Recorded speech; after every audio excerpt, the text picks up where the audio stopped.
সেই আবেদনীদের মাধ্যমে কি আবার আমরা কোনো পর্যবেক্ষণ চাই? তাই না। এই জন্য আমাদের প্রতি আমাদের আহ্বান থাকবে যে আপনারা আপনাদের এই সংগঠনে কোনো আবেদনীকে আশ্রয় নেবেন না। আমরা দেখেছি যে সর্বশেষ নির্বাচনে ইলেকশন মনিটরিং ফোরাম এবং সার্ক মানবাধিকার ফাউন্ডেশন এটার একটা ছিল আবেদ আলী চেয়ারম্যান, একটা মহাসচিব।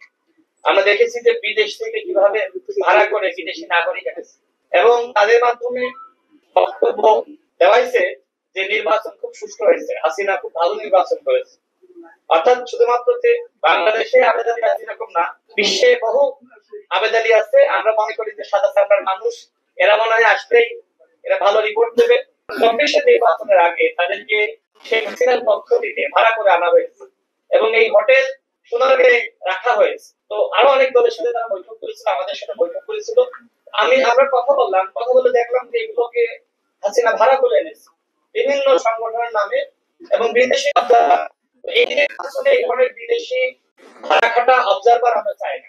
আমরা চাই যে আপনারা অতীতে যদি আপনাদের মধ্যে কেউ ভুল করে থাকে আপনারা তাকে শুধরিয়ে দিবেন। আপনারা যে ৮৫,০০০ জনবল আপনারা নিয়োগ চান, এদের মধ্যে কেউ যাতে এমন কিছু না করে যেটা নির্বাচনকে বিতর্কিত করে, যেটা আপনাদের সংগঠনকে কলঙ্কিত করে, আপনারা এই বিষয়গুলো লক্ষ্য রাখবেন। আমরা চাই আগামী নির্বাচনটা ইতিহাসে সেরা নির্বাচন হোক এবং এই লক্ষ্যে আমরা প্রধান নির্বাচন কমিশনারের সাথে বৈঠক করেছি এবং অন্যান্য নির্বাচন কমিশনারের সাথে আমরা বৈঠক করেছি। জামাত ইসলামের পক্ষ থেকে যে বক্তব্য রাখা হলো, এই বক্তব্য আমরা শুরু থেকে দিয়ে আসছি।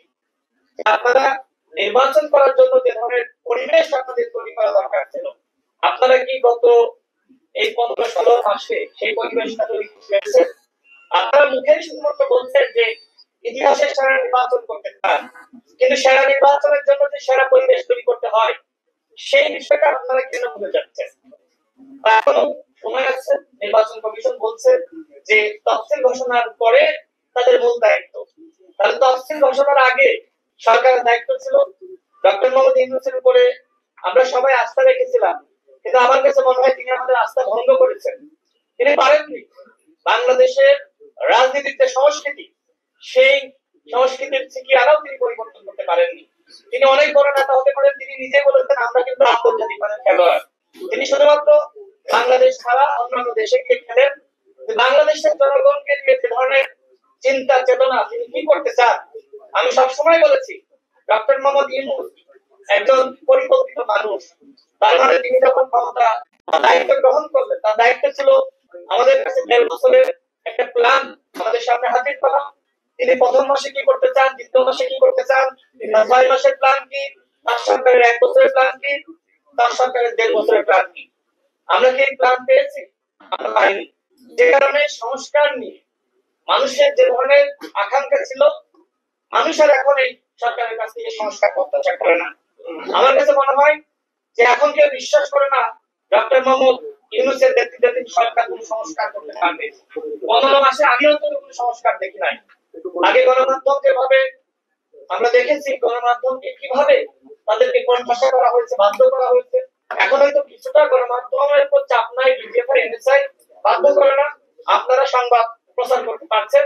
সাংবাদিকদের মধ্যে সাহসিকতা বেড়েছে, অর্থাৎ এটা সরকারের সফলতা না, বরং গণমাধ্যমের যে নীতিগত সংস্কার করা দরকার ছিল সেটা সরকারের পক্ষ থেকে করা সম্ভব হয়নি। এবং এই নির্বাচনে সব থেকে গুরুত্বপূর্ণ ভূমিকা রাখবে গণমাধ্যম।